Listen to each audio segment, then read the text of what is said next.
sometimes in a relationship, we just need to reconnect and go back to the start again. Setting time for each other, time to discuss your needs and ways that your partner can meet them can be really important. Yeah, I think it always used to just happen naturally with me and Dan. It was never an argument that we could talk about how things were and what we wanted. I suppose we were always on the same page then, though. Then the talking stopped. And we just avoided it, I think, because we don't want to hurt each other, I know that. Neither of us likes confrontation. Because of that, we just sailed along and not got any better. If anything, it's just become worse. I feel bad that I've not even tried to speak to him or fix anything.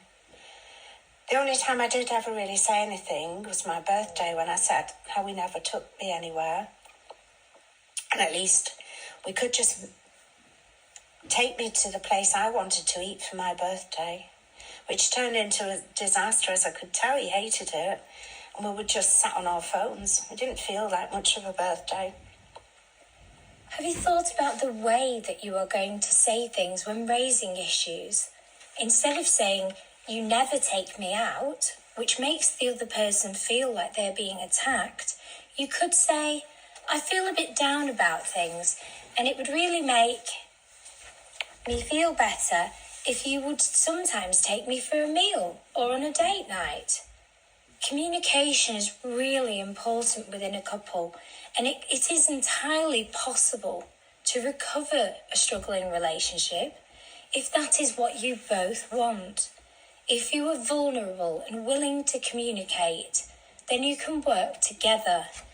You need to be able to be direct about what you want and how he can achieve that. I've never really thought of it that way. I think we do need to sit down and be honest about how we feel. I do think he's feeling the same way. I think I probably have been not making much effort to do things he likes, or be kind or intimate with him either.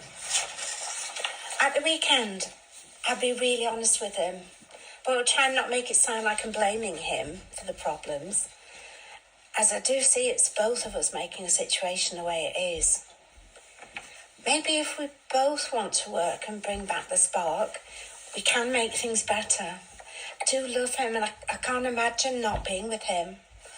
All my family and friends love him. He's a good person. I just feel disconnected with him. But I think speaking about things will help, as we are both getting by and not actually addressing anything at the moment. It doesn't help but being feeling down about work, so I think I probably have had such a low mood. I've been seeing things in a negative way instead of what we can do to make things work. Something that you could also do is to have a look at your love languages. I can give you a printed sheet to take home. It's a quiz that both of you take, and it will identify what you both prioritise and what your love languages are. For example, some people prioritise the giving or receiving of gifts, whereas some find acts of service their most important love language. Once you have identified your love languages, this might help you both to understand what the other person is looking for. Wow, I've never really heard of that. Sounds really good. It's a great way to start, anyway, and it might be a bit of fun finding out what we like. I think having something to talk about at all will help us. I'll just get them out the drawer.